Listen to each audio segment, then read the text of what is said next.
This is a HeadGum podcast. You got mail. Hello, I'm Elise Morales. And I'm Millie Tamaris. And this is Go Touch Grass, the podcast where we log in so you can log off. Millie and I are two chronically online comedians, and on this podcast, we break down the week in internet discourse, viral memes, TikTok trends, and niche influencer drama so that you don't have to.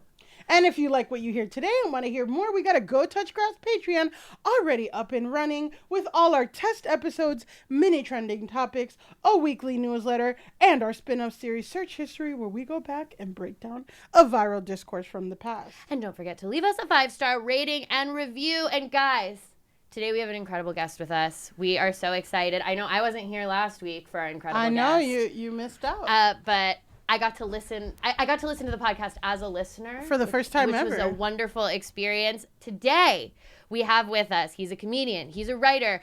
He writes for TV. He writes the That's Marvelous newsletter. His stand-up special, People Pleaser, is out now. Just an all-around great guy, fun friend. It's Josh Gondelman. Yay! Hello. Thank you so much for having me. Wow. Welcome. Wow. Welcome to the Go Touch Grass. I need it. Pantheon. I'm too online. Yeah, but we're the same. Like, I feel like you're someone who's like online, but like isn't sick in the head. So that makes me happy. My wife kind of marvels that like, because if we spend the same amount of time online, she'll come away just like, I have to go to space. Like, I can't be around people anymore. Yeah. And I'll be like, oh, that's pretty good. But do you guys generally have the same online habits? Because I would say, like, me and my husband, I'm so plugged in, and he has no idea. No, we're both pretty plugged in. We have like slightly different overlapping worlds. Mm-hmm. So yeah, like, because she's like an author or something? Yeah. Mm-hmm. Okay, so here we're not talking about any of your accomplishments. It's all about your wife. She has a book that she has coming out next year. Yeah.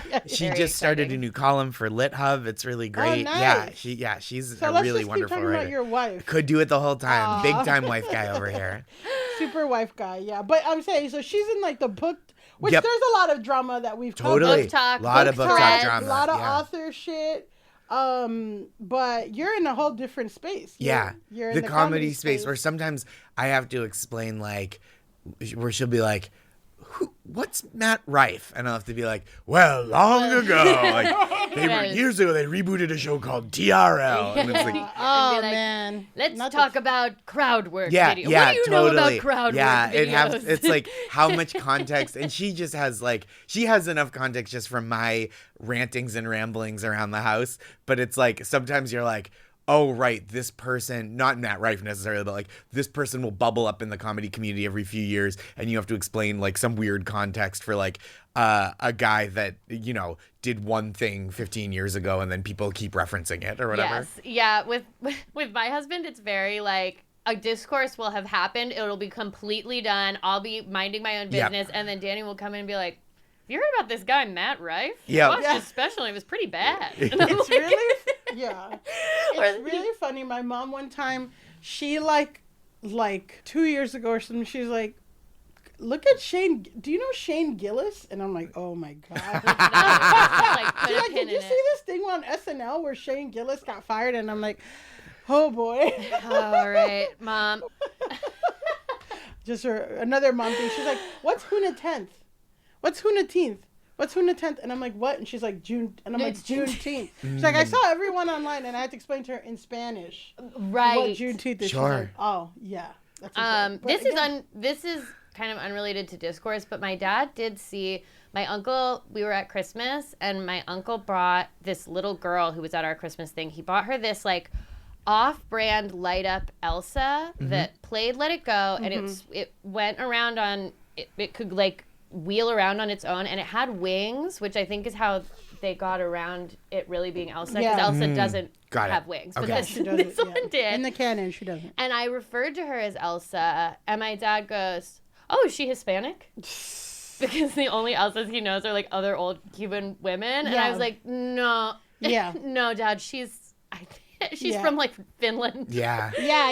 Straight up Scandinavian. Yeah, like super white. It just made me realize that this Christmas was the first time my dad had ever heard of Elsa. And I was like, oh, that's crazy. Yeah.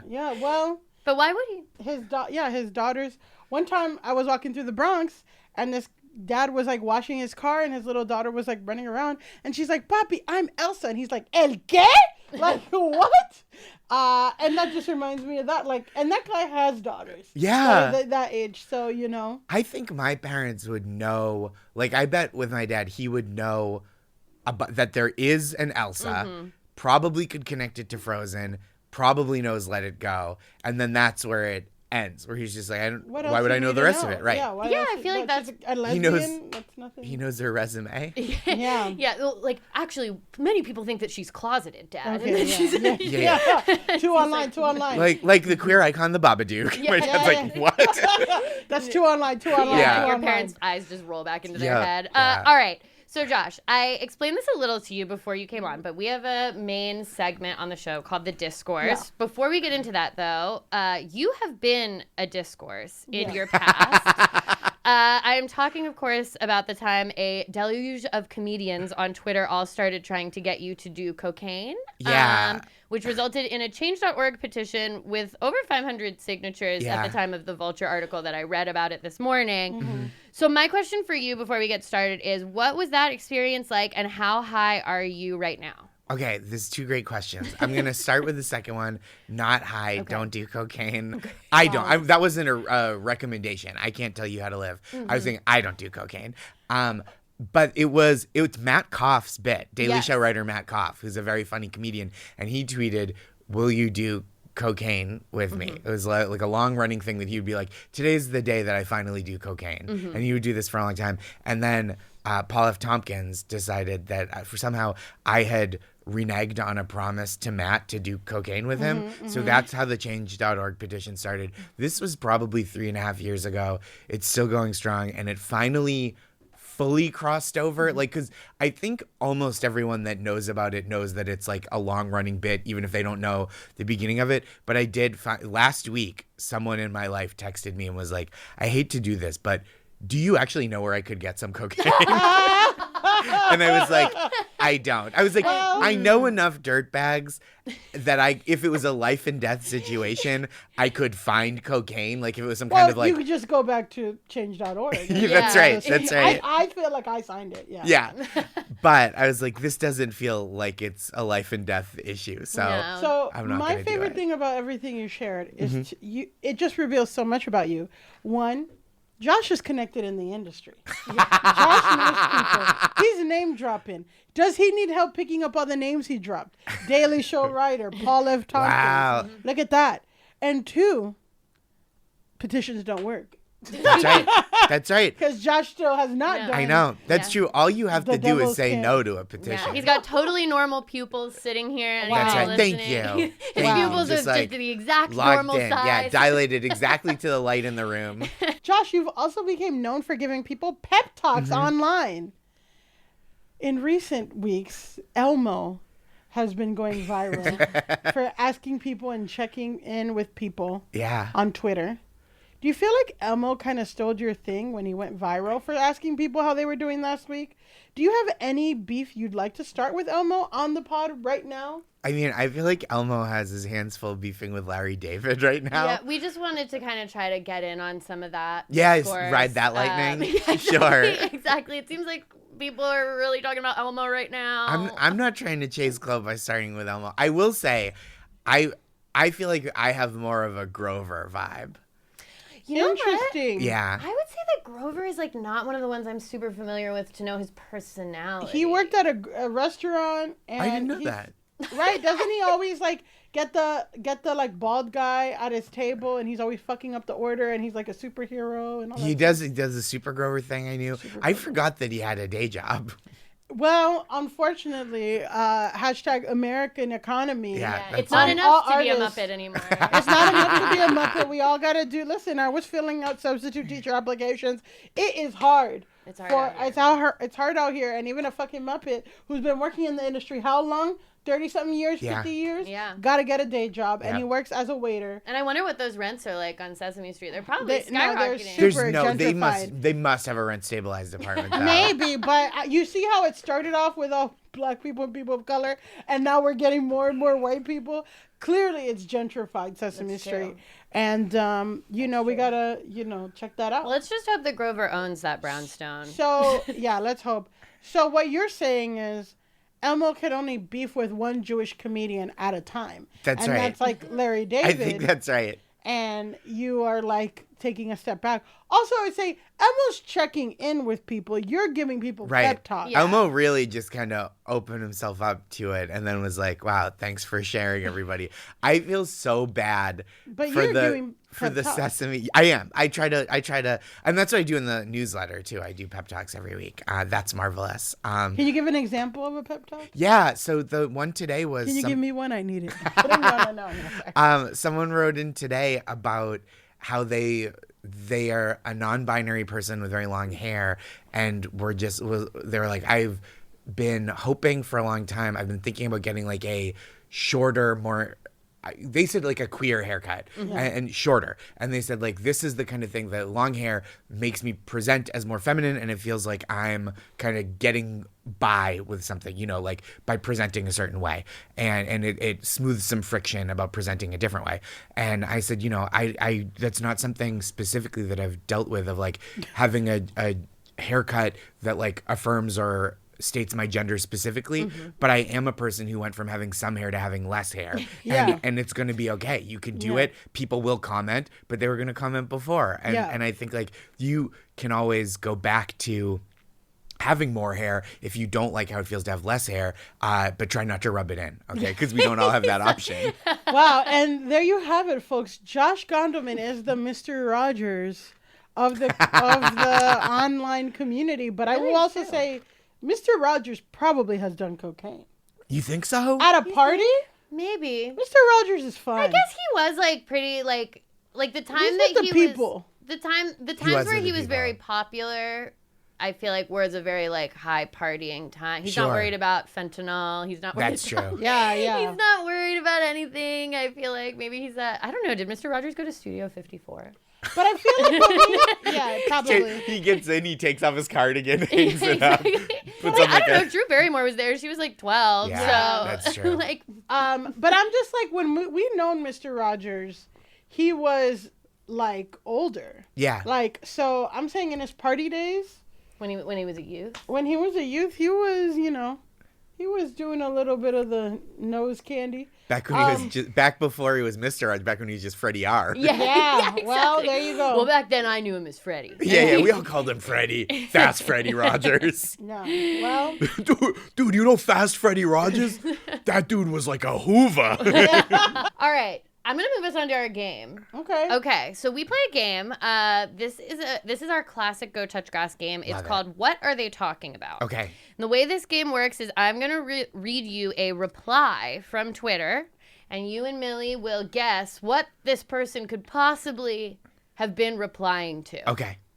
And we've only had one person guess, and it's because they had seen the tweet. So Got it. don't feel Okay. obligated. No one's like supposed to win. Okay. So- will still feel bad if I don't. Okay, Well- that's fine. And that's fine. So this Busted. is a tweet from James. His handle is at James7088898896. Okay. So, Oh, I know him. so James, you know Jimmy. James. Yeah, he's in Macedonia. This is the tweet. Please put walls between urinals in men's bathroom at Citi Field Mets. This is 2024. Men feel uncomfortable and don't pee next to men urinating. Fights can happen when men look at the penis of other men. At CBS New York, at NBC New York, at Fox 5 New York, at Stephen A. Cohen 2, at New York Post, at New York Daily News. Can you guys guess what this man was replying to? Your hint is the Mets. I would say Mrs. Met posted a selfie. That's a really good guess. I'm going to guess the Mets official account posted like a picture of a pitcher's like hand throwing a ball, and it's like pitchers and catchers, like it's like a countdown till spring training or till pitchers and catchers reporting. Yeah, because it's not even baseball season. Yeah, No. those are really, really good This guesses. guy's so afraid of seeing someone's Yeah, dick. I know. He's thinking about it Months months in ahead of advance. time. It was a response to the Mets official account. Okay. Saying, we are proud to celebrate Black History Month. It's just them and Wow. just a graphic of the Mets saying, it's Black History Month. Well, And he said, men cannot be seeing the penis of other men. I mean, there's a little correlation. It's not like the Smooth Criminal, this is America before economic downturn. I mean, do I agree? Is this a good way to Get that change made? Get that change made?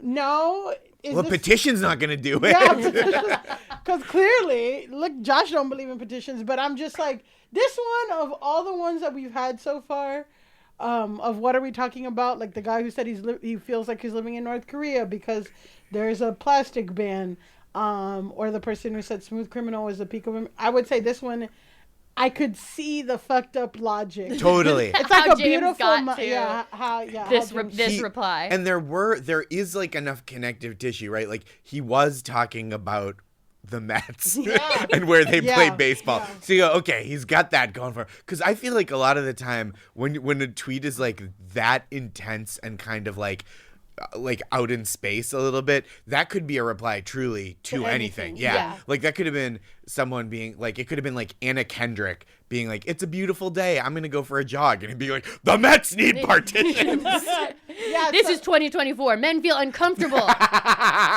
And don't also that 2024 is like, come on, get with the program. It's 2024. Now men have started to feel uncomfortable. Or no, it's been decades and centuries of men feeling like they don't want to see other penises. Fights can happen. Fights can happen. When Can men you look imagine? at the penis So of other men. so you look over at someone's dick and then they're punching you. Two guys dicks out, punching each other in the face. I mean, Jesus. I'm also like, this is also my conspiracy theory tinfoil hat time, but it's James 778. You know, I joked that it was Macedonia because of all the numbers, but this is the kind of shit that like Russian, bot people. I mean, it's not even bots. It's like they pay people to sow discord and disunity and like make really bold statements that cause fights. And this does sound like something of like A bot is trying to sow discord among Mets fans by creating. So this is like an attempt to like tear democracy apart. Yeah, it starts here, Yeah. and then you create the wedge issue, which is Partitions can you between see? your no, hands. And as a man in 2024, Josh, do you think we need partitions in? Yeah, come down one way or another on this. I'm not against partitions. I think it's like nice to have a little privacy in a public space like that. Okay. I truly can't imagine getting into a fight over that. I'm just like, aren't you doing your business? Like, Yeah. I'm like, I don't know. I'm like, are you looking at other dicks when you're peeing? When I was growing up, there was just a straight up trough at Fenway Park. Yeah. Like it wasn't even urinals. Boston. Yeah. That you would just pee like where horses would eat from. In the bathrooms at Fenway Park. So that's like, I get if he was like, it's 2024, I don't want to pee in a trough. Yeah. I'd be like, sure. I do feel like the last line about fights kind of is more of a James specific problem. Totally. Yeah. That's He's getting in fights Yeah. in the bathroom. Yeah. Maybe What's a lot. even to fight? Like, I don't know. Well, He said that it's because he feels uncomfortable. I think James sees a penis, he gets uncomfortable, and then he's not liable for his actions at that point. Now, I maybe think he it's the has other a way. huge penis. yeah. Huge penis, and he's so self-conscious about Yeah. it.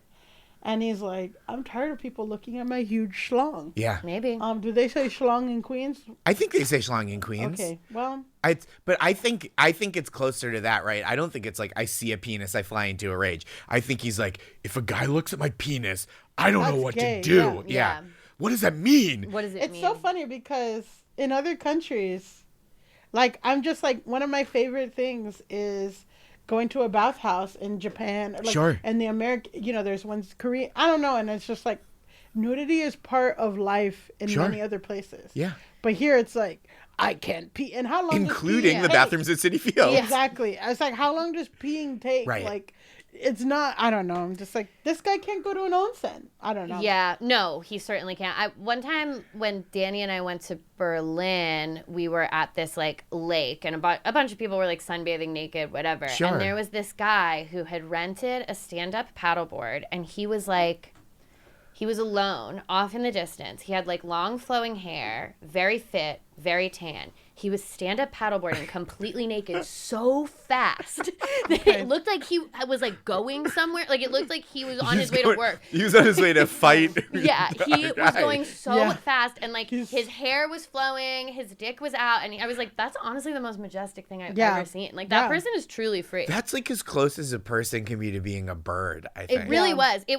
was like, I have the image, like the sun was behind him. I was like, this is the most free person I've ever seen That's in my incredible. life. I'd be so worried like a bird would fly into my penis, though. Yeah, Into your penis, Josh? Not like up it, but like That's into too the much. side of it. Yeah. into the Well, side. Yeah. I mean, that can happen anytime. That's true. That could happen at any time to anyone. Lay off the cocaine, Josh. The 'cause that's not pigeons in gonna our happen. city are relentless. I know. All right, I'm going to get us into the discourse. Yes, Okay, let's do it. So this is a great discourse for us today because on the day of the recording, we just, the Grammys were last night. Yeah, I don't know that's if what I either was of going to say. you Relevant. it's very relevant. So today we are talking about Universal Music Group removing all of its music from TikTok. Are you guys familiar with the Yes. fact that this has happened? Yes. Yes. Okay, I'm yes. obsessed. So basically what happened was after months of tense negotiations between UMG, which is the largest music company in the world. It's like them at the top, and then like Sony and Warner are kind of like next, I guess. They pulled their entire catalog from TikTok after these months of negotiations around.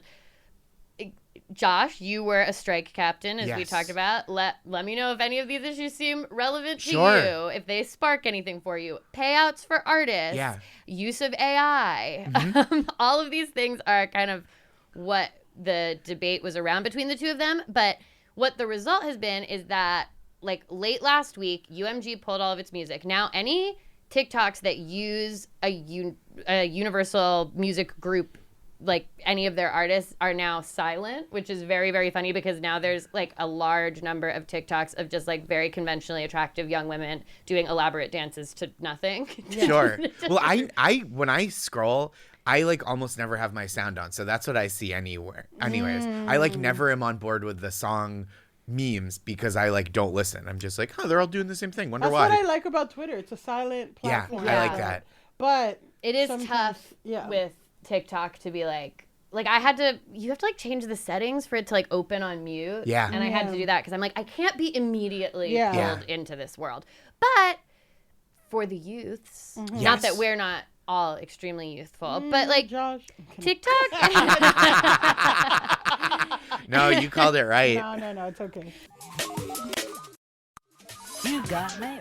But like TikTok is a very music-centered Yeah. platform. Totally. That's kind of how it blew up. Yeah. Was like Yeah. the dances dancing, and for sure. lip syncing and like all of that stuff. And UMG, their music covers like huge artists. So Taylor Swift, Ariana Grande, who has an album that's about to come out, The Weeknd. That's just like some UMG Yeah. artists. And then I was also reading that. So there are other ones. So like Megan Thee Stallion's music is still on there because she's like Sony. Okay. But if this debate continues, what UMG can do is they can pull anyone who's even like a subsidiary of theirs. Like they can actually pull more music because Wow. they'll be like, well, we actually distribute Megan Thee Stallion's song in this market, so we can pull it. Like Yeah. so Interesting. this is like phase one of them being able to pull the music. They actually can pull Well, it's- more music if they want. It's so interesting to see these, right? Because it's not like record labels are legendarily generous to the No, artists they're no. It's like, you can't screw over our artists. We screw over our artists. right. Kind of like the strike is being negotiated by HBO Max. Like, Right. Yes. it's like, because I mean, I'm sure you're gonna get into it. Yeah. So we No, can. it's Yeah, fine. we're gonna get into it. But it's like, the reality is, unless you're a Taylor Swift, you rely on TikTok for free promotion. Sure. And all this stuff, and I'm sure. Yeah, you're gonna. Yeah, so exactly what Millie was saying. This is a really big deal. It's a big deal for like huge artists like a Taylor Swift or whatever, but it's really like I'm sure Ariana Grande is not happy that TikTok is like that she can't put her music on TikTok. But what it's a really big deal for is smaller artists, because now they can't promote any new music that they have coming out. And TikTok, as of right now, it's basically considered the most common way for people to discover new music. There are tons of like Old Town Road blew up on TikTok. Driver's License blew up on TikTok. TikTok will also like make songs have a resurgence. So like after Stranger Things used Running Up That Hill, it was all over TikTok. Now because of Saltburn, Murder on the Dance Floor is all over TikTok. There was the Mountain Goats song, No Children, was like a big TikTok trend. There was like a dance. Yes. And so like it can revive your song at any, like your song can blow up on TikTok at any time. And they were also, TikTok is either currently releasing or like they're about to release a feature where you can pre-save a song directly to Spotify from someone's profile. Oh, interesting. So that's like a huge deal too, because I just know that when I follow musicians or anyone, they're always like pre-save. Yeah. So that, to take that like direct way to put another step when it's like, oh, this artist, you can directly pre-save their stuff because they're Sony, but because I'm UMG, you're gonna have to like click extra links. That'll like bring your reach down. That'll make it so people can't, And this is coming like kind of at the same time, right? As didn't Spotify recently announce that they were raising the threshold for what it even takes to like start paying out residuals? Yes. And then Apple Music kind of did the inverse, where like artists have to pay in more to get into the system, like to like register their music with them. So it really just feels like these huge titans are fighting. Like it's like like Godzilla. I don't know if this is how it happened in the movies, but like Godzilla and Mothra are fighting, but they're destroying the city. Yeah, exactly. It's like it really is very much like that, because what I've been seeing in the research that I did is that artists are pretty unhappy with the fact that this has happened. And like I'm gonna actually scroll down, hold on. Okay, so they're like pretty conflicted and divided on what they're doing, and it's, I think, one of the big differences between what we all went through with the strike and this is that it's not like they're in a union and voted to strike and they knew this was coming and they were part of the negotiations and whatever. Totally. It's that UMG had this issue with TikTok. UMG got pissed and UMG unilaterally decided to pull all their music. And like I pulled statements from a bunch. There's this Australian DJ, Alice in Wonderland. Oh, now that I say the name out loud. Wow. DJ Alice in Wonderland. That's good. DJ Alice in Wonderland, if you're listening, that's good. Posted a thing being like, you took all my music off arguably the world's biggest social media platform and you did it without asking. And the Grammy nominee Noah Kahan, he was nominated last night for Best New Artist. He had that song that's like, "Hell, I love Vermont, but it's the city of the sticks." And have you heard Stick Season? Is that what it's called? Yes. My very acoustic white guy. Yeah, I'm like, that's not my FYP. I have a little anecdote, but I'll let you. My friend Marcos that I went to high school with plays drums in his band, which is pretty cool. Yeah, it's really awesome. He got to play SNL with him, which is cool. Yeah, that rules. Yeah, I know that there's this, like, on Black TikTok, there's this song that's like really, really popular now, where you know, it's like, "Nobody knows me like you do." And it's by Mooney Long, and it's literally like the trend is like people who, you know, like you're talking to the sandwich guy, and it's like you're the only one who that's knows funny. It. Like, that's like the thing. But that song was blowing up, and it was in turn like causing her to like really be popping. And then when this happened, she just like pissed. And then what is happening now is that people are posting like things that you use, it's really funny, but things that you use like songs for, like when they're doing nails or like wig installs or this and that, but then there's like janky covers of like somebody with a terrible voice singing the song and then putting it on. So you see this beautiful woman getting a wig installed or getting a weave installed, and it's like serious work of displaying artistry, and then on the background is like, oh, no. Like, Oh, Just a that's so fucked up cover. funny. and like, but that girl's pissed because she's like, I bet. it's like the guy who did Bad Habit. Remember that song? It's a bad habit. Steve Lacy. Yeah. That song blew up. He did this like sold out tour around the world. Like it just like elevates your career in a new way. Well, So- yeah, again, so this guy, Noah Kahan, who your friend is a drummer in his band, his song blew up on TikTok, and then he was nominated for Best New Artist at the Grammys. He was at the Grammys last night. So, like, it is a huge deal, and he kind of had a similar thing to say, which is, like, I guess he has new music coming out, and he can't promote it. Yeah. And again, a lot of artists, what they've been coming back to is just, like, you guys just did this. Yeah. Like, you didn't, there's no... Because it's not a union, it's just the record label that owns your stuff. They can just do whatever, and they can't ask you or tell you or get input. Even Jack Antonoff was asked backstage at the Grammys last night, and he said, there's a lot of things wrong with the industry. Last time I was here, we were talking about ticketing. You've always got to make sure as an artist you can't get used to being paid less, which they try to get you used to. But I think it's ass backwards, and at the very least, we should have known. Yeah. So it's basically like... It's put these artists, I think, in this weird position of, like, kind of having to advocate for themselves to be paid less. It's like, okay, I don't want to advocate for myself to be paid less, but also, like, you guys fucked me over by doing this, and I don't know that, like, this is how we would have all wanted to do it. And I think another thing about it, right? It's not just like artists decided that TikTok was the best way to do it. It's like, it feels like more and more record labels are saying, like, TikTok is the vehicle that we use for promotion, right? So they're creating this situation in part, or they're feeding into this situation where, like, oh, we see that this can help artists pop, and so we're just gonna like make that our promotion plan, and then to pull the rug out from under the artists, it's like, well, now the artists are suffering, and your giant $1 billion record label is gonna be fine. Well, yeah, and they like I've read stuff about how record labels are making we're purposefully making songs shorter, making them more clippable, all of this stuff to try to make sure that there's a TikTok dance that goes with it. I always think about a song that ended up in my Spotify Wrapped, but that Meghan Trainor song that's like, I can have my Gucci on, whatever. It's like that song was literally developed for TikTok. Yeah. When she dropped it, it came with a dance. Like that is part of now the strategy for artists and for a record label. And I remember reading something about Adele's last album. Her label was basically trying to get her to like make shorter songs.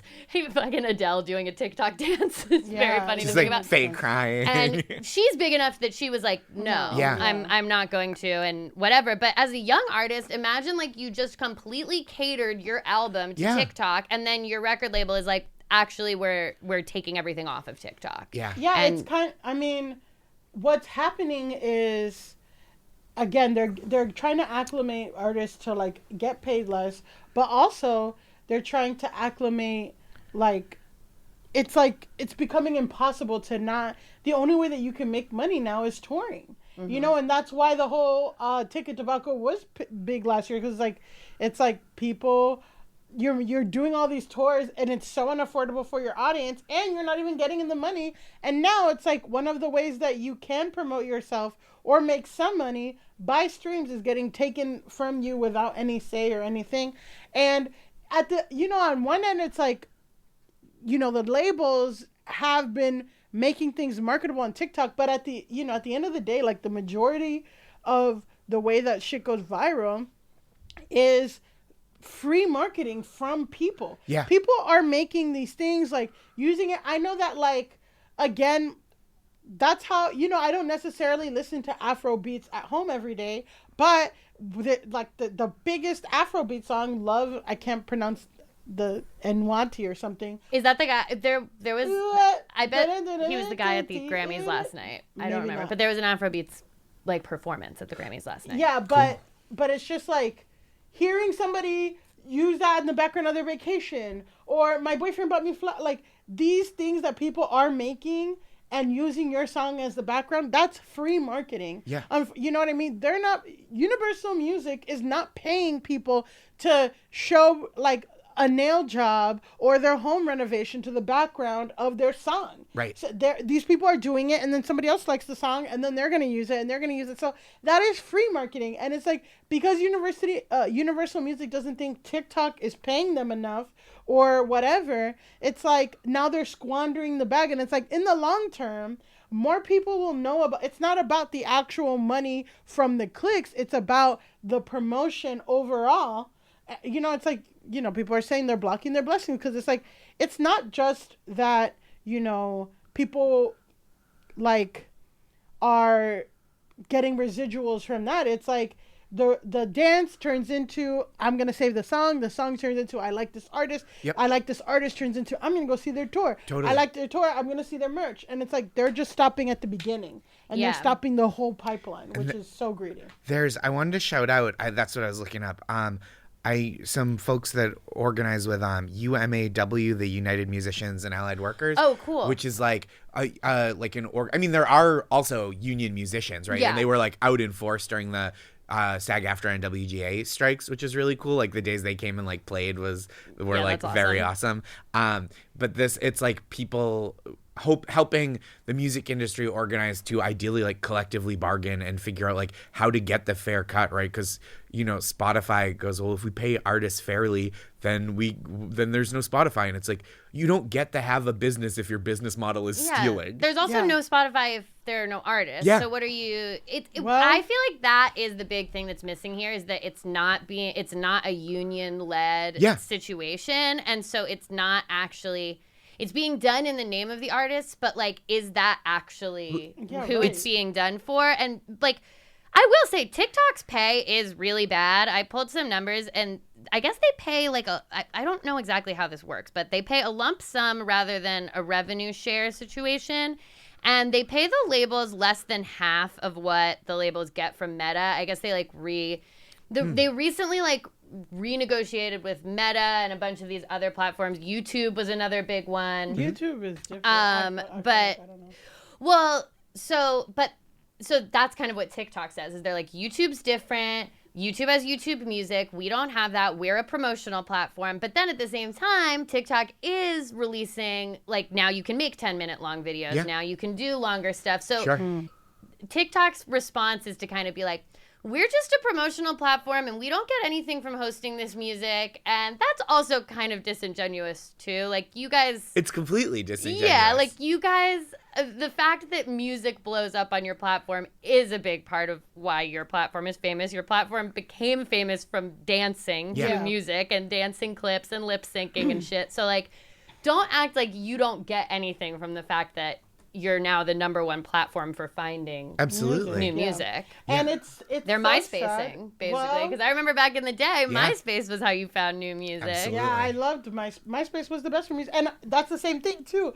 There's this guy's TikTok account where all he does is find, like, his whole thing was finding artists on Spotify that have less than 200 plays and just blowing it up. And That's like, fun. That's how, and that's how I found a lot of my artists. Yeah. And it's so sad because, I mean, Republicans are always embarrassing, but we just had TikTok like in Senate congressional hearings, and Tom Cotton, who's a super huge racist and a piece of shit, guy. He, instead of like actually asking real good questions like, what are you doing with the things? Why are you making TikTok a home shopping network? Yeah. Why are this and that? It's like, how does your algorithm work? Data how does your security. algorithm? It's Tom Cotton's questions to the CEO of TikTok was literally, are you in the Chinese Communist Party? Yeah. And the guy's like, I'm from Singapore. And he's like, so are you in the Chinese Communist What Party? language do you speak? What language He's like, do you I'm speak? from Singapore. Yeah, He's exactly. like, I've served in the Singaporean army. Yeah.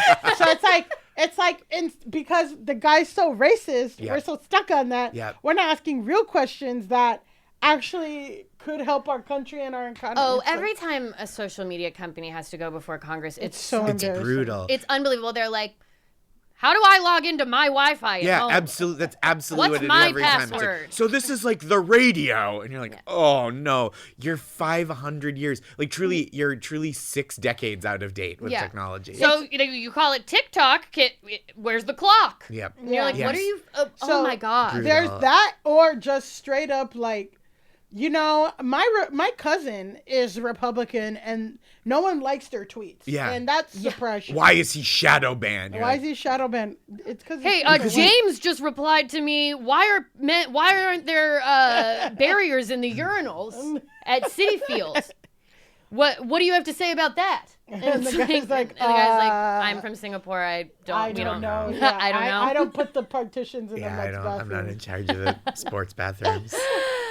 So it does seem like, it's going to be an ongoing situation. TikTok has kind of been like not really responding, but their one statement that they put out is basically this they put out on Twitter. It is sad and disappointing that Universal Music Group has put their own greed above the interests of their artists and songwriters. Despite Universal's false narrative and rhetoric, the fact is they have chosen to walk away from the powerful support of a platform with well over 1 billion users that serves as free promotional and discovery vehicle for their talent.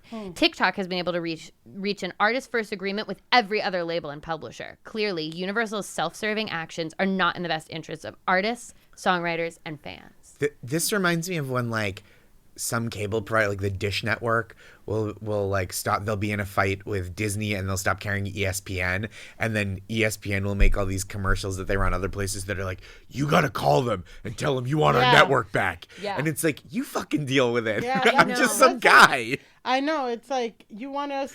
It's like, call your senator. Yeah. But instead of like something that ends a genocide or something that, provides health insurance or something, it's parental like leave. Call your people, call your representatives at Universal Music Group and tell them to stop being greedy. And it's like, okay, but it's like, that was a really pointed and direct statement, but it's also like, I'm not gonna root for TikTok.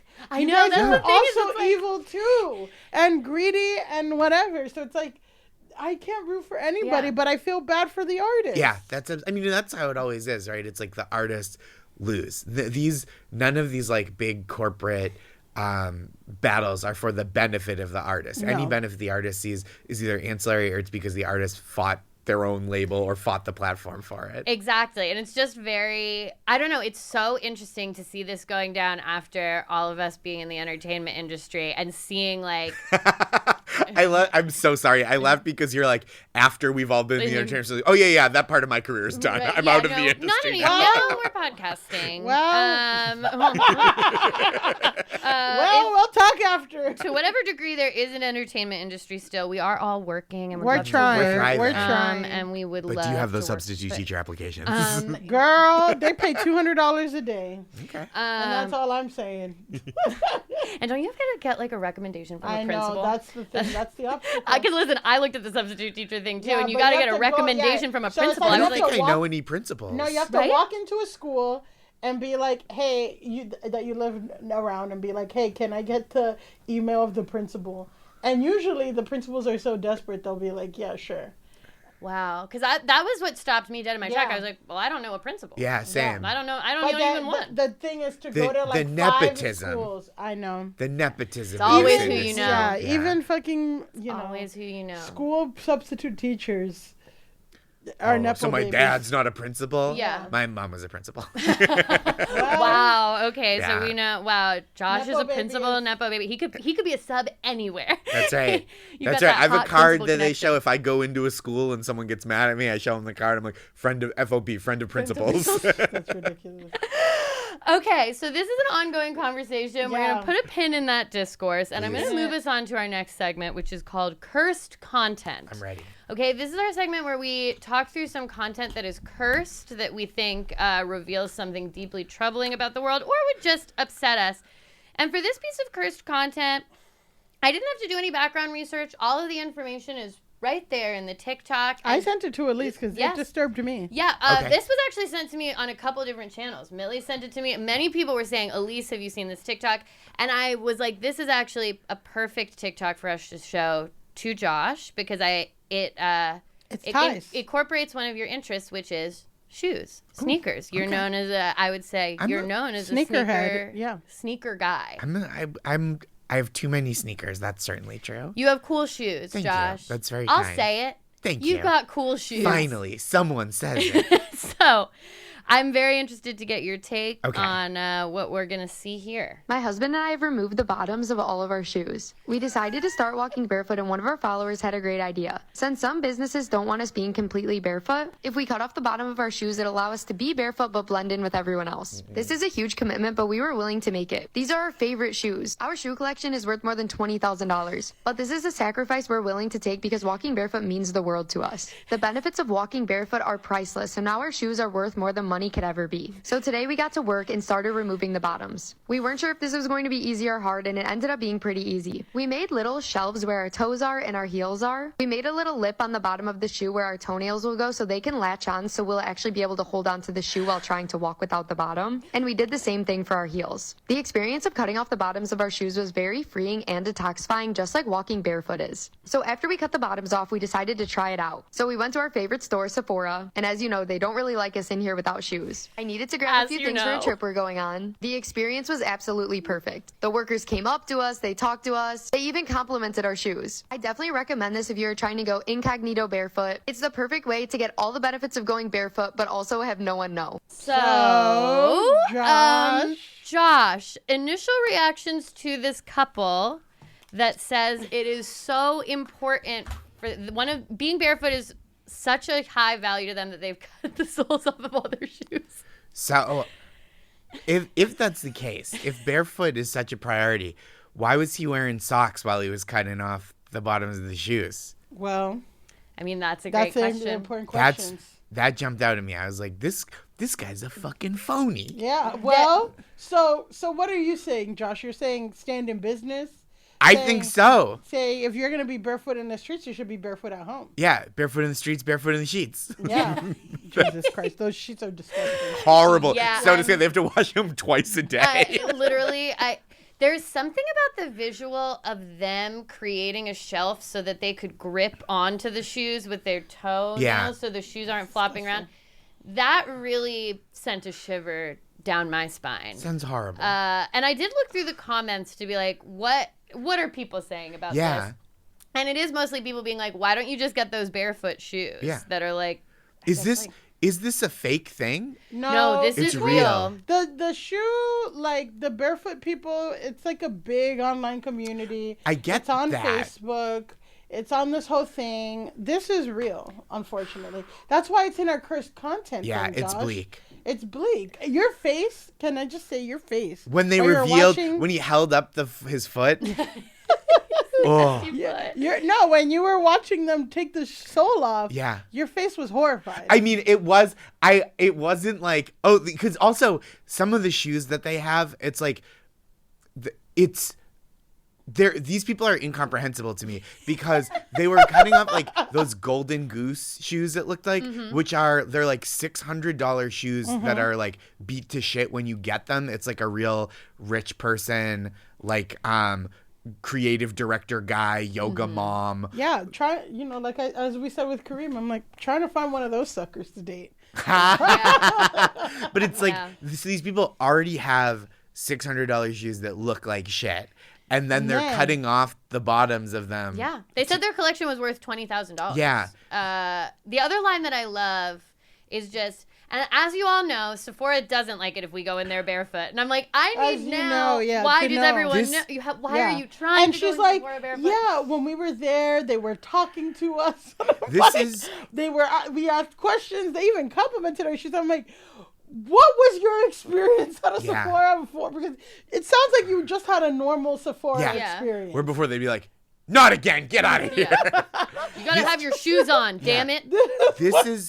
It's truly one notch. Like on the, like, if you have made a gradient of like things that are acceptable to do in public, this is one notch more acceptable than just jerking off. Well, One. It's not as bad. Just saying it's not as bad. It's not as bad. I say that it's two. Okay, because one would be being barefoot completely and being open about it, but they're closeted barefoot. No. I think this is worse than being regular barefoot.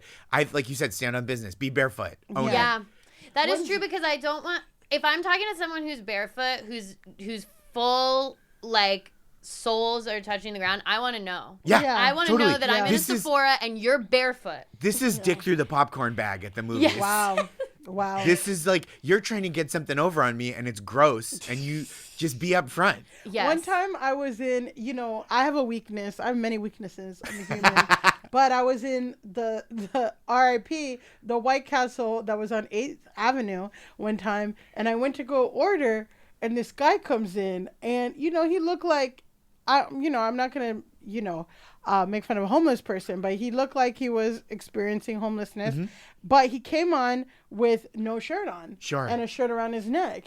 And then all the employees are like, "Oh, come on, Steve. No, don't do this again." And then he turns to everybody in the thing and he's like, "Come on. No one else is wearing a shirt." And it's like, everyone was wearing a shirt. Like, Oh, I do what love are that. you doing? Like, it's like, but he kind of like, his voice trailed off when he was like, "Come on, look at everybody." But then he realized everyone else was wearing a shirt. Oh, that's tough. And then it's like, He put really the shirt started on. that with such Such confidence. and it trailed off because he was like, It's like, surely Yeah. somebody, surely when I turn around, there's going to be one other shirtless dude. and he's like, "Oh, come on, guys, just let me order without a shirt on." It's like, just put the shirt on, Steve. Yeah, That's you've what got it was. one. He has one around the neck. Yeah, and they don't count that. I think that's, that's a little picky of the White Castle He people. he had slacks on and they were very low rise. Okay. It was one of those where if he rose his arm, Yeah. the dick was gonna pop out. Okay. So he needed the shirt, I think. I feel You like, need partitions when you're ordering at a White Castle. That could start fights. Yes. That could start fights. So much more likely to be a fight at a White Castle than from seeing someone's dick. But at a Mets game though, then Yes, when it's I on guess definitely basketball- fights at Mets games Mets for games sure. have fights. White Castle does have a lot of yeah. fights. I'm thinking now, like, I guess based on, like, the way that these two people in the TikTok were operating, that maybe if he just draped the shirt over, like, he didn't fully put on the shirt, but he just draped it over the front of his body, that would kind of be, like, Yeah. cutting the soles out. Unfortunately, that is basically wearing a shirt. Yeah, It's a halter top. He could have put a Yeah. halter top on. Yeah. So to round this out, I will say that pretty much everyone in the comments was concerned that they were going to get ringworm, which I didn't even think about. But yeah. Because they were walking on, like, I get being like, it's good to be barefoot in the grass. Sure. It's good to, Yeah, know. touch grass. Yeah, that's Exactly. What It's this good podcast to is get all your about. feet. That's what they should be doing. They should get out of Sephora and go to where grass is. But to be like, no, my feet need to be touching the New York City They're concrete. in New York. I don't know. They're definitely They were in in a a city for that. For They the were, Sephora. yeah, they were definitely in a city area for the Sephora of it. So to say, like, my feet, the soles of my feet have to touch the sidewalk in New York City, in Sephora. I just am Also, like, It's just All your shoes. all of them. all That's of like them. if every book in your apartment had a flask in it. Yeah. Can't some of them just be regular have one shoes? pair Yeah. that's like, these are my fake out shoes. Yeah, yes, exactly. For when I want to I know. pretend that I'm. I know. But But no. you're like, I need to be fake wearing shoes at every kind of occasion. Here's my fake dress shoes that I'm actually like- barefoot in. It's also, I mean, if we want to go to the privilege of it all, of like, just don't buy shoes. Or it's also like, there are plenty of people that don't have shoes. Yeah. That would love your shoes. Yes. Like, Right? And then you're taking these $600 shoes, $500 shoes, $200 shoes, and cutting the. It's just But like. no, they're priceless now. According to them, the shoe collection was worth $20,000. Now it has been rendered priceless. Well, I they- mean, in a way, because of that's the benefits. truthful, Yes, yeah. right. I think they misspoke. They meant worthless. It's Yeah. been rendered Yeah, yeah, yeah. worthless.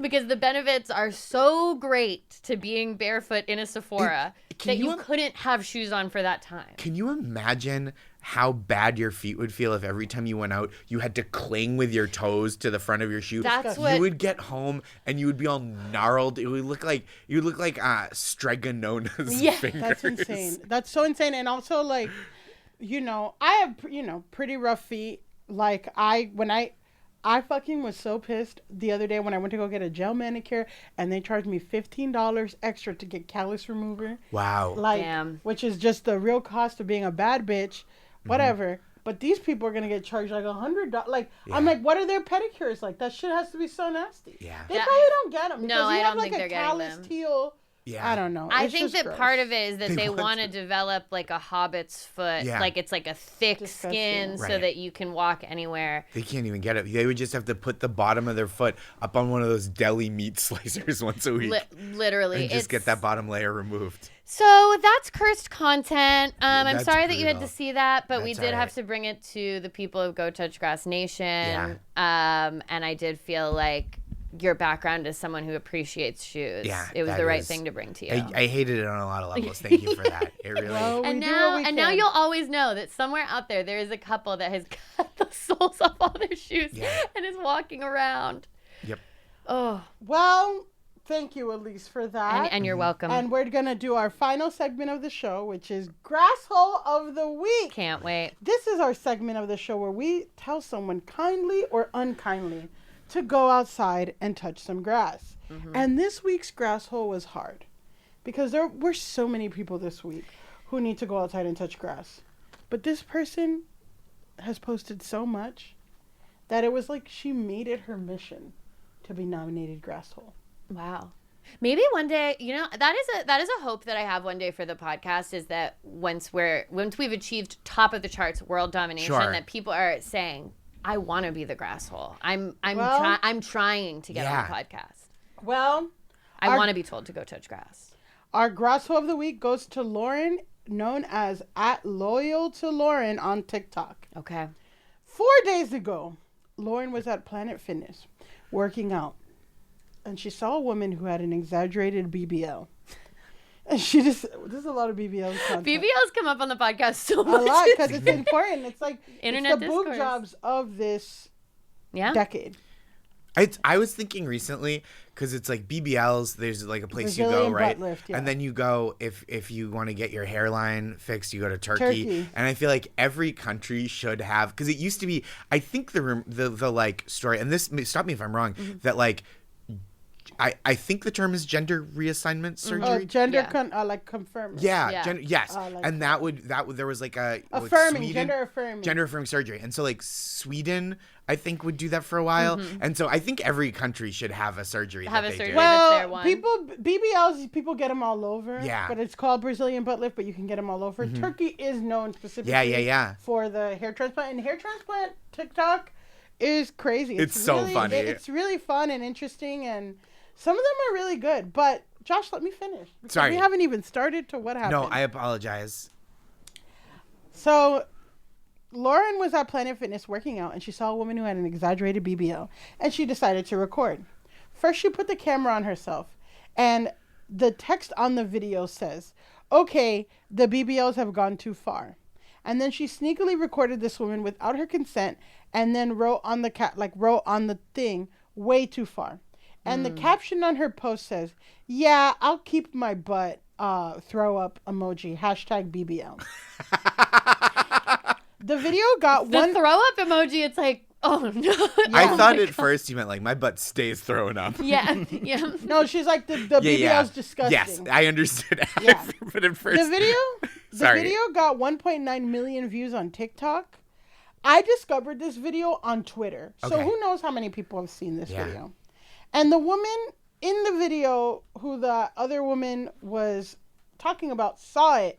And this is what happened. This is Lauren's response to that lady reaching out. So the lady who has the BBL, who Lauren said her BBL was a throw up inducing BBL, Yeah. saw the video. This is what Lauren replied. So the girl with the BBL, she found me and she sent me a DM. Why would you do that, girl? You know it's public to be out in public. Anybody could record you in public without your consent. I would think you would know that, but obviously you don't. You have a BBL. You're obviously not out here for intellect. You're out here to get famous off your ass. Is that what you're trying to tell me in your DM? That you want people to view your videos because you have ass? Girl, she sent me a DM like, oh, I'm getting you more views since you posted me on your page. Is that your motive? Because that wasn't mine. You know, like, I only spoke my side because consciously I don't want you on my conscience, and I want to say what I have to say, and I'm not going to suppress what I have to say. But okay, you come and find me if you want, but your messages don't really do anything to me, and People are always going to have their opinion. People are going to say what they have to say, and that's their right. You shouldn't even be worried, right? But yeah, I wouldn't get no BBL. Like, that's just not. They've gone way too far. Like, that's too far. Like, you're at the gym, you're not even working out, you're showing off your ass at the gym. We're at the gym really trying to work out, like, really putting the effort in. Like, come on, girl. You trying to distract us from really putting that work in. Oh, right. Yeah. Right. Even if that's not your intent. Just saying, you know, like, if you really had that good intention, then come forth with it. Don't be worried about what somebody else got to say. Like, okay. So this was 2 days ago, right? Okay. I love the idea that someone else's BBL would be on your conscience. She was like, I had to speak out because I couldn't have that on my conscience. Yeah. Okay, so after this video, Lauren posted another video that says, I don't want a BBL look. I want a fitness enthusiast look. And the caption said, and it had a video of her like posing, wearing leggings and stuff. And then the caption says, like, arm emoji, squats, RDLs, weights, and cardio is fine with me. Workout emoji, hashtag toned body, hashtag natural body, hashtag no BBL. So, right, so now we're 2 videos, right? Yeah. Then she posted again another video that says, building a muscular, not muscular, muscular, juicy, jiggly booty is fun. And it's a video outside a gym. Then she posts an 8-minute video of her doing a story time of the incident. We're just going to listen to like the first 20 seconds of this 8-minute long video about the incident. So since I have all this attention on me for being myself, let's talk about it. So basically, my sister invited me to Planet Fitness in Compton the other night, and I don't ever go to that location. And we were having a good time working out until the girl with the dinosaur butt came in. And I'm like, okay, this bitch wants attention. But little does she know, we're in public. Anything can... So then, wait, the caption of that says, going viral, who cares? Hashtag viral story. In it, she doubles down. Then she posts another video of her dancing with the text on the video saying, how to grow a natural glute. Peach emoji, peach emoji, peach emoji. Then she posts another video that says, want to get strong? Go inner. And then with the muscle arm emoji. And it's a video of her lifting weights. Sure. Then she posts another video that's 2 minutes and 48 seconds that says, I haven't read into any of those BBL messages. So she's getting backlash because people are like, you're obsessed with this girl. What's wrong with you? Sure. And she made a 2 minute and 48 second video saying, I haven't read any of those BBL messages. And then the caption on that says, shout out to Issa Rae for the hit show Insecure. Oh my gosh. We take what you give us and make money off of it. Hashtag get ready. Hashtag security, but it's spelled SECUITTY. Okay. Hashtag no BBL. Then she posted another video saying 3 workouts in one day, and it's of her working out, and then I don't have another way to describe it besides gyrating on camera. Okay. So she's gyrating on camera. Then she posts another video. This has happened in 4 days. She posts another video that's her punching a punching bag. Okay. And it says, when all females can do is try to lie about being fake hard. And basically it's like fake, like hard is like when someone will fight, like be tough. So it's like you're lying like I'm the real deal. And the caption says, get in the ring and put down $10,000 on a legal fight or hush. Hashtag girls be weak. Hashtag can't fight. Hashtag girls be weak. Damn. Hashtag fake hard. Hashtag girls be weak. Hashtag come box. hashtag get defeated, hashtag stay undefeated, hashtag workout. Cum box. Okay. Box. See, like cum box Yeah. with Cum box me. with me, Yeah.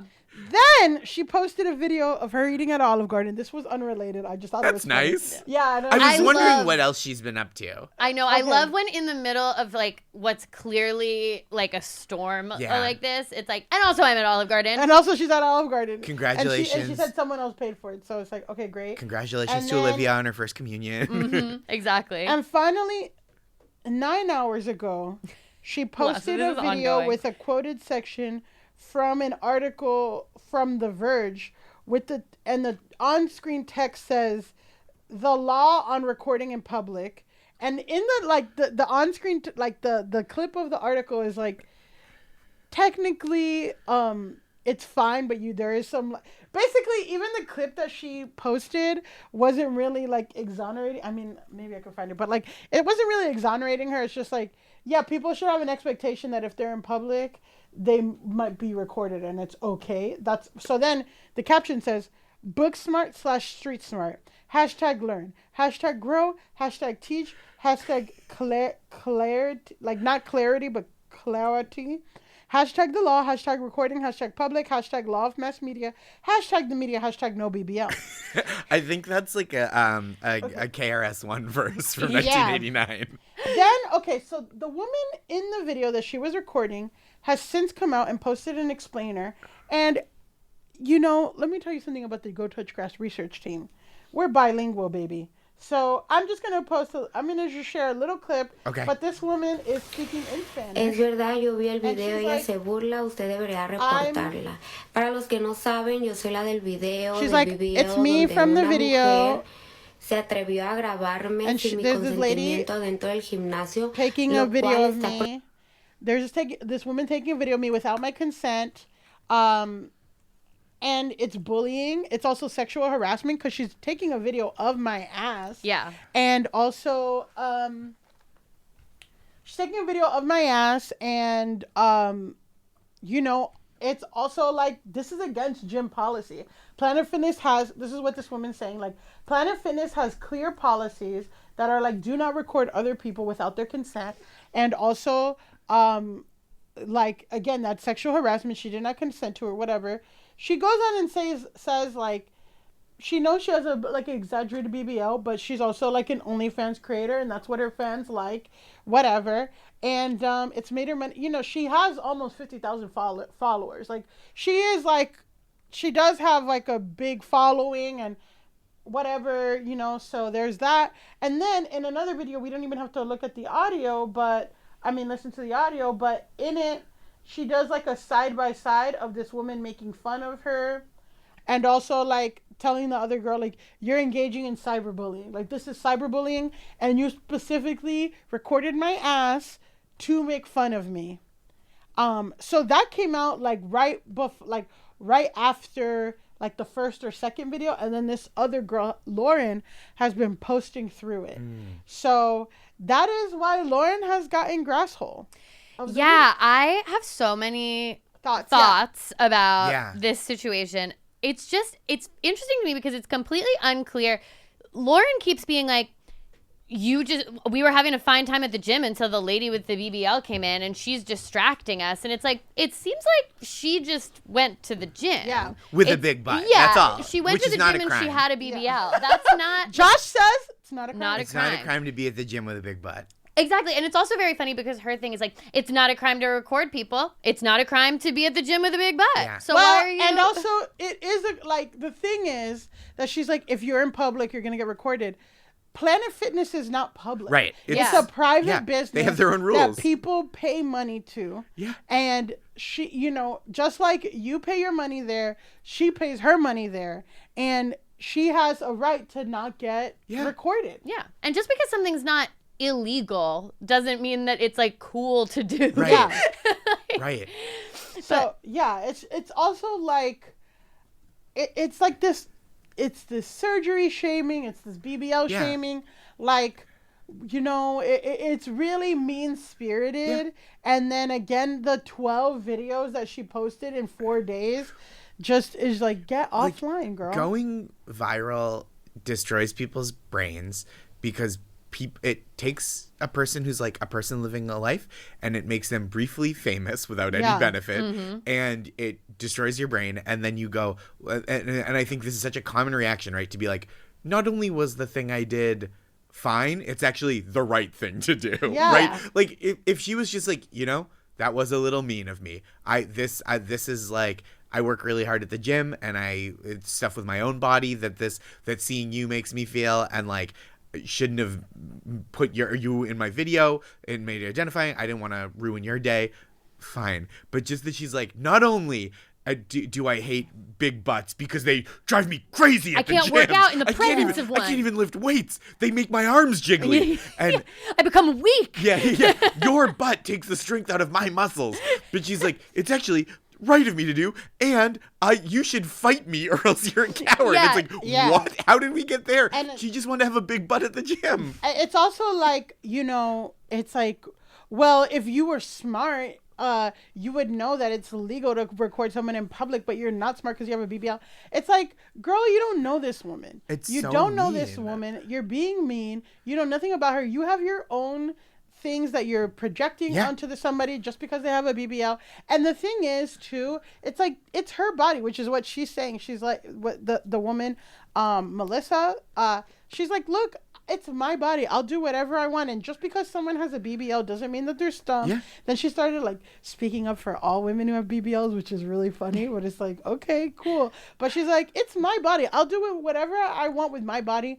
And the thing is, we've talked about like BBL is a very dangerous surgery, but also you have to work out to maintain it.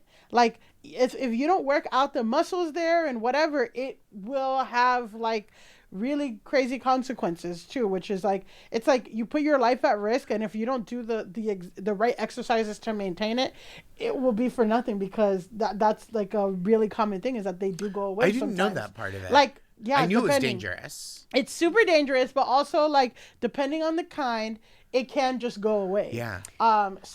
It's also fat deposits and stuff. It's funny that she has this like, and this exists everywhere, but it's like this value judgment of like, if you were to dedicate your entire life to working out so that you had the results of a BBL, that's fine. Yeah.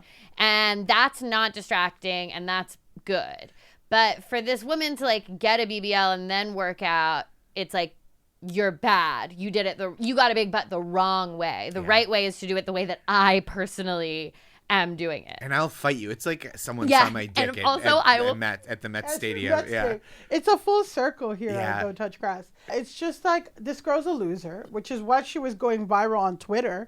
People got, again, as we talked about, people will take videos from the original content of TikTok, go on Twitter and roast them. And in this case, they got it right. She did deserve it. It's like, you're a fucking loser. You're like, that is just loser behavior. I don't know how else to describe it. You got someone who wasn't bothering anybody, and you fucking were harassing her, videotaping her without her consent.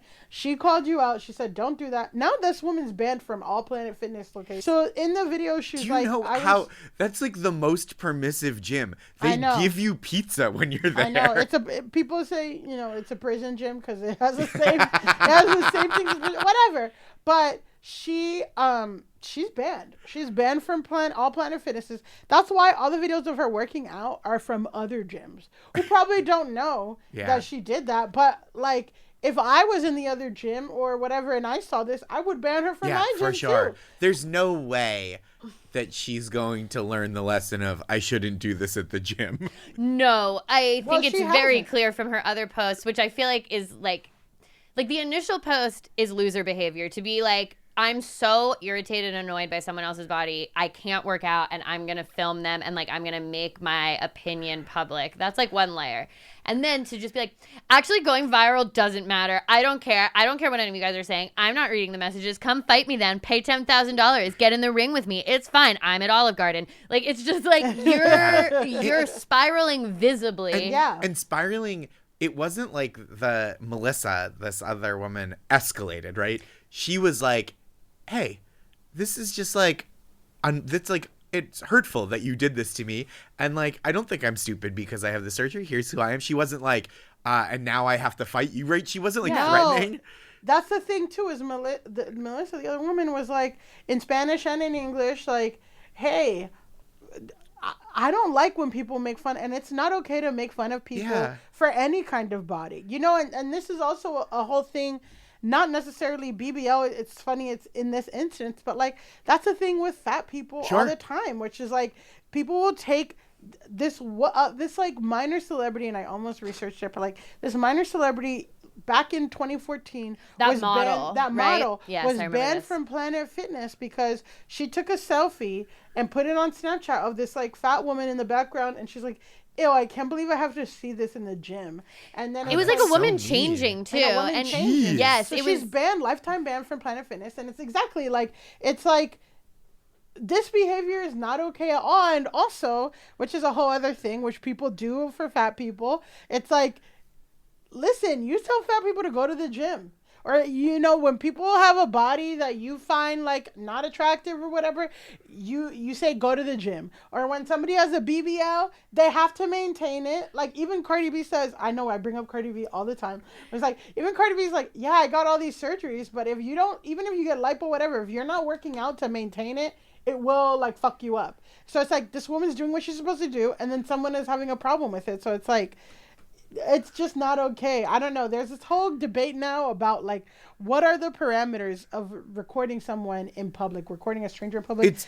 It's such a it's so foul that it has come to this, right? Because it's like, I feel like before 10 years ago, and I'm not a person that's like, things are always getting worse, like the internet has made everyone worse, but I do think like this wouldn't have been a question 10 years ago, right? If you had been like, hey, would it be okay if I like took a video of a stranger and like showed it to everyone I know, and like they showed it to everyone they know, you'd be like, that's one of the most fucked up things I've ever heard. Grasshole of the week goes to Lauren. Yeah. And I'm saying that unkindly. Yeah, so. I don't think that this is I don't think this is a nice one. It's not a Selena Gomez one where we're it's like, not touch grass as self-care. No.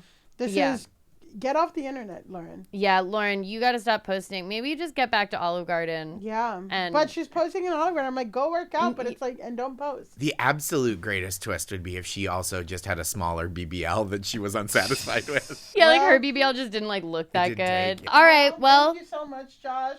Josh, it's been great to have you on the show. This has been another episode of Go Touch Grass. Josh, now that all of our listeners have fallen in love with you, they want to hear more. Where can they find you? Where can they read your newsletter, special, everything? JoshGondelman.com is my website. It has all my tour dates. I'm going all over the country in the next few months because I'm filming a new special soon. Yay! Yeah, thank you. I'm at Josh Gondelman on Twitter and Instagram and TikTok. My newsletter is joshgondelman.substack.com, but you can find that through my website too. And the specials there as well. So yeah. Beautiful. Yeah. Thank you so much. And guys, you can find me at Pandalise on Instagram and at Elise Navidad on TikTok. And you can find me at Millie_Tamaris on Instagram and TikTok, and at Millie Tamaris on Twitter. And don't forget to follow us at Go Touch Grass Pod on all platforms. Check out the Patreon. We've got a new episode up now about the Kite Baby mom talk drama. Much drama. There's a lot going on there. Don't forget to leave us a 5-star rating and review. And until next time, go touch grass. That was a HeadGum podcast. Hi, I'm Caleb Heron, host of the So True podcast, now on HeadGum. Every week, me and my guests get into it, and we get down to what's really going on. I ask them what's so true to them, how they got to where they are in life, a bunch of other questions, and we also may or may not test their general trivia knowledge, whether it's one of my sworn enemies like Brittany Broski or Drew Wallow, or my actual biological mother, Kelly. My guests and I are just after the truth, and if we find it, great, and if not, no worries. So subscribe to So True on Spotify, Apple Podcasts, Pocket Casts, or wherever you get your podcasts, and watch video episodes on the So True with Caleb Heron YouTube channel. New episodes drop every Thursday. Love ya.